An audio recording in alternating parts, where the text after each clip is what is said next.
নির্বাচন যারা শুরু থেকে চায় নাই এরা বানচালের চেষ্টা করবে। কোন জায়গায় ম্যান্ডেটটা গেলে বিশ্ববিদ্যালয় আর পিছিয়ে থাকবে না তারা এটা বুঝে তারা সঠিক জায়গায় ম্যান্ডেট দিয়েছে। 8 ব্যাচের স্টুডেন্ট বিশেষ বিবেচনায় শিক্ষার্থী ভেবে তারা এখানে ভোট ক্যাম্পেইন করতেছে। যাকে হেনস্থা করা হয়েছে তাকে কেন পুলিশের কাভার্ড ভ্যানে উঠানো হলো? ছাত্র শিবিরের পক্ষ থেকে ভোট বর্জনের কোনো সুযোগ নেই। এখন পর্যন্ত আমরা জানি যে 30 মিনিট পর হয়তোবা মেইন গেট বন্ধ করে দিবে। যারা লাইনে দাঁড়িয়ে আছে তাদের ভোটটা নিশ্চিত করতে হবে। নির্বাচন যারা শুরু থেকে চায় নাই এরা বানচালের চেষ্টা করবে। শেষ মুহূর্তে এসে এটা বলবে। পরশুদিন মাগরিবের পরে স্পষ্টভাবে লিখিতভাবে প্রত্যেকটা প্যানেলিস্টে পক্ষ থেকে সিগনেচার দেওয়া হয়েছে যে ভোট গ্রহণ 2টা পদ্ধতিতে হবে। যাদের ক্রস মার্ক ছাড়া একাধিক চিহ্ন থাকবে, সেটা টিক হতে পারে, বৃত্ত ভরাট হতে পারে, এদেরটাকে আলাদা আইডেন্টিফাই করে ম্যানুয়ালি করা হবে, আর বাকি সবগুলো ওএমআর মেশিনে করা হবে। কিন্তু এই প্যানেল একই ঘটনা ওইখানে সাক্ষ্য দিল, অ্যাটেস্টেড করলো, ওরা কথা দিল, পরবর্তীতে এসে সংবাদ সম্মেলনে এসে তারা ম্যানুয়ালি ভোট চাচ্ছে।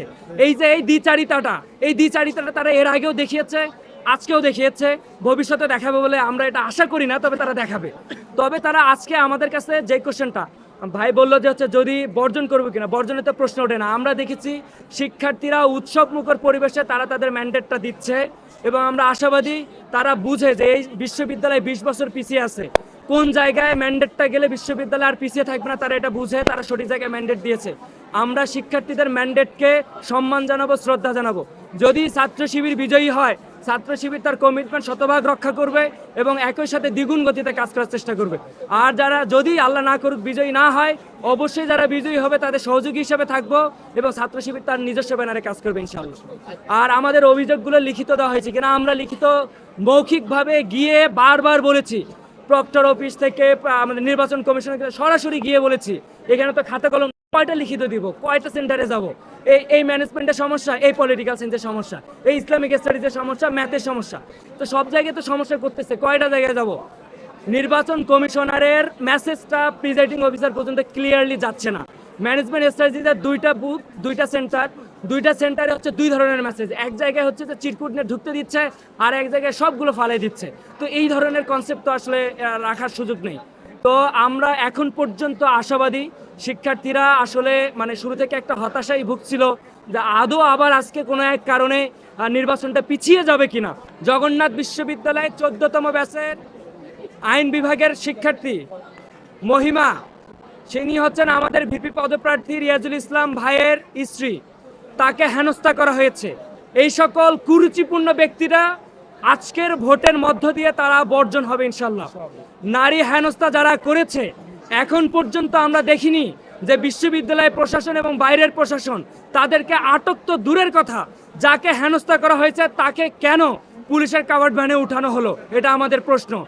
আমরা তাদের উপযুক্ত শাস্তি চাই।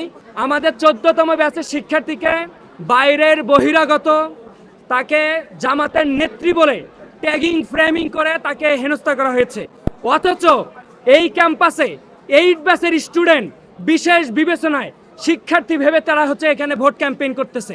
এই দ্বিচারিতাটা কেন একটা বিশেষ দলের বই আকারে ছাপানো ব্যালট পেপারকে তারা ঢুকতে দিয়েছে? নির্বাচন কমিশনার নিষেধ করছে, কিন্তু প্রিজাইডিং অফিসার পর্যন্ত এই কোশ্চেনটা যে তাদের কান পর্যন্ত পৌঁছায় নাই। প্রায় একাধিক নারী বোন এসে বলছে, অমুক দলের পোলিং এজেন্ট সে আমার সামনে এসে আমি কোথায় ভোট দিয়েছি এটা অবজার্ভ করেছে। তিনি ভয় ভীতি শিকার হচ্ছেন। আমরা দেখেছি নারীদের প্রতি কেন তাদের এত ক্ষোভ, নারীদের প্রতি আস্থার জায়গাটা কোথায়?